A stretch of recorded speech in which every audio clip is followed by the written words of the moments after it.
বৃহস্পতিবার প্রথম দফায় ১৫২টি আসনে ভোট রয়েছে।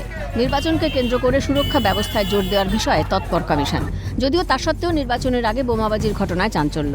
উত্তর ২৪ পরগনার হৃদয়পুরের ৩২ ও ৩৫ নম্বর ওয়ার্ডে মঙ্গলবার রাতে রেলগেট সংলগ্ন এলাকায় ভোর রাতে দুটি বোমা ফেলে দুষ্কৃতীরা চলে যায়। বোমা দুটির মধ্যে একটি বোমা ঘটনাস্থলেই ফেটে যায়, আরেকটি বোমা বুধবার সকালে বারাসত রেল পুলিশ নিষ্ক্রিয় করে।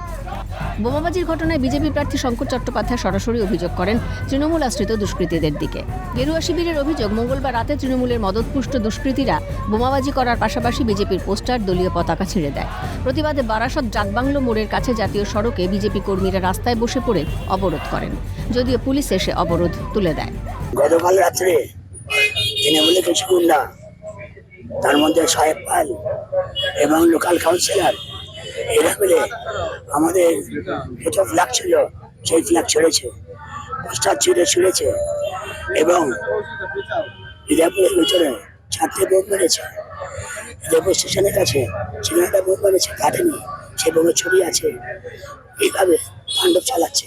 যদিও বিজেপির অভিযোগকে ভিত্তিহীন বলে উড়িয়ে দিয়েছে ঘাসফুল শিবির। তৃণমূলের দাবি, কোনো রকম বোমাবাজি বা বিজেপির দলীয় পতাকা, ব্যানার ছেঁড়ার ঘটনা ঘটেনি। আমি তো সকাল থেকে 8টা এরম সময় থেকে ওয়ার্ডের মধ্যে ঘুরছি।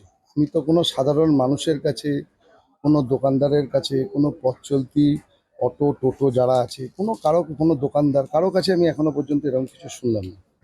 আর কালকে আপনারা হয়তো জানেন কিনা জানি না, কালকে বিজেপি প্রার্থীর সমর্থনে হৃদয়পুর নেতাজি মূর্তির সামনে তাদের পথসভা হয়েছে প্রায় রাত 10টা পর্যন্ত। তারপরে সেই পথসভার শেষে আমি নিজে দেখেছি অনেক রাত পর্যন্ত সেখানে তাদের দলীয় কর্মী সমর্থকরা ছিল। তারা সেখানে তাদের মাইক খুলছে, পতাকা খুলছে, ব্যানার খুলছে।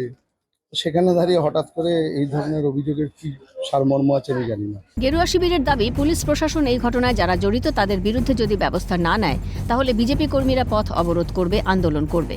বঙ্গে ভোট যুদ্ধ চলাকালীন ঘটনাকে কেন্দ্র করে নতুন করে উত্তেজনা ছড়ায় কিনা সেটাই দেখার।